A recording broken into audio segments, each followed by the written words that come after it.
매일같이 정말 예상치 못한 위기가 터지는 세상이잖아요. 이럴 때 여러분의 품격은 괜찮으신가요? 놀랍게도 그 해담이 무려 2500년 전 고전, 바로 논어 안에 숨어 있다고 합니다.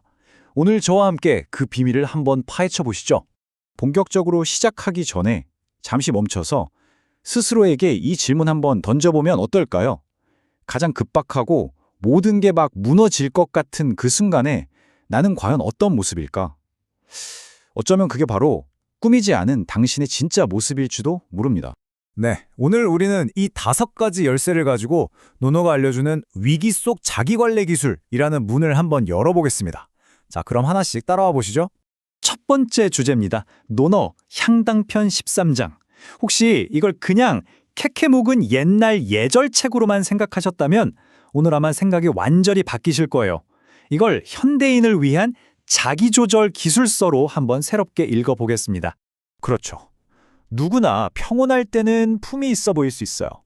하지만 진짜 품격은 바로 이런 압박의 순간에 드러나는 법이죠. 과연 공자는 일상의 작은 순간부터 정말 절체절명의 위기까지 어떻게 그 예라는 걸 지켜냈을까요?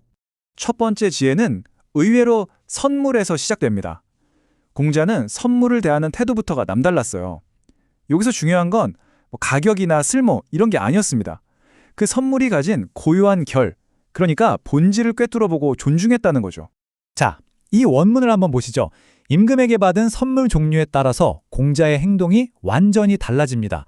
이미 조리된 음식, 아직 날것인 고기, 그리고 살아있는 생명, 이 3가지에 대한 그의 가른 반응은 대체 무엇을 의미하는 걸까요?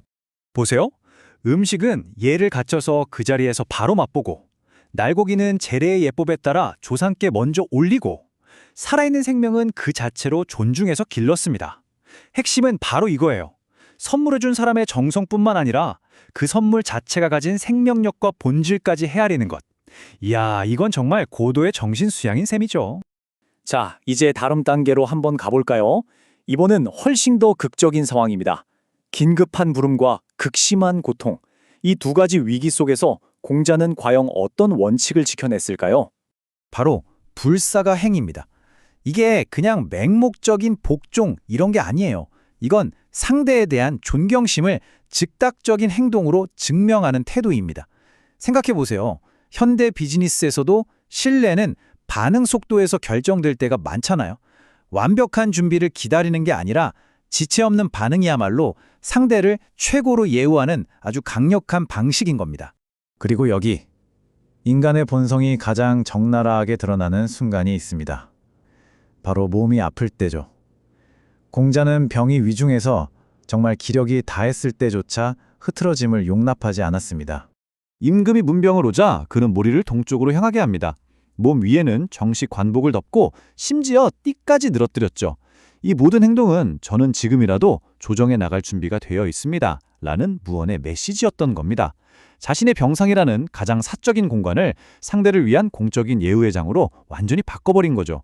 이 고통보다 예를 우선하는 모습에서 그의 내면의 중심이 얼마나 단단한지 명확히 보입니다. 4번째 지혜는 리더십에 관한 이야기입니다. 군의신강. 흔히 리더가 아랫사람의 기강을 세운다, 이런 수직적인 의미로만 알고 계실 텐데요. 여기에는 아주 흥미로운 반전이 숨어 있습니다. 진정한 기강은요, 위에서 아래로 내리누르는 명령으로 세워지는 게 아니라는 겁니다. 리더가 먼저 모범을 보일 때 비로소 자연스럽게 바로 서는 것이죠. 조평왕의 일화가 이 점을 아주 잘 보여줍니다. 이야기는 이렇습니다. 신하의 충성을 의심한 조평왕이 좀 엉뚱한 시험을 계획해요. 가짜 전쟁 소문을 내고 심지어 군령도 없이 출정하라는 무리한 명령을 내리죠. 모두가 왕의 눈치만 보고 있을 때 한 유학자가 용감하게 나섭니다. 전하, 이건 예에 어긋납니다. 결국 그의 꾸짖음에 왕은 자신의 잘못을 깨닫게 되죠. 아, 진정한 충성은 시험이 아니라 상호 존중에서 나오는구나 하고요. 리더가 먼저 예를 보일 때 조직 전체가 바로 서는 겁니다. 자, 드디어 마지막 5번째 지혜입니다. 이 수천 년 전의 예법이 오늘날 우리에게는 과연 어떤 의미가 있을까요? 고전의 지혜가 어떻게 현대적인 가치로 멋지게 이어지는지 한번 살펴보겠습니다. 논어에 삼반이라는 예법이 나와요. 임금의 안전을 위해 신하가 먼저 음식을 맛보는 거죠. 겉보기엔 그냥 충성심 같지만 이게 오늘날 셰프가 손님에게 음식을 내기 전에 최종적으로 맛과 안전을 확인하는 품질 관리와 본질적으로 똑같다는 겁니다. 대상은 임금에서 고객으로 바뀌었지만 타인을 배려하고 자기 위치에서 책임을 다한다는 그 원칙은 그대로인 거죠. 이것이야말로 오늘날 우리가 실천해야 할 가장 현실적인 예의 아닐까요? 결국 노너 향당편이 우리에게 전하는 핵심 메시지는 바로 이것입니다. 예의는 그냥 형식이 아니에요. 어떤 위기 속에서도 나 자신을 잃지 않으려는 치열한 자기 조절의 과정이라는 것. 겉으로 보여주기 위한 가면이 아니라 내면의 질서를 지키려는 의지인 셈이죠. 그래서 마지막으로 이 질문을 바로 여러분께 드리고 싶습니다.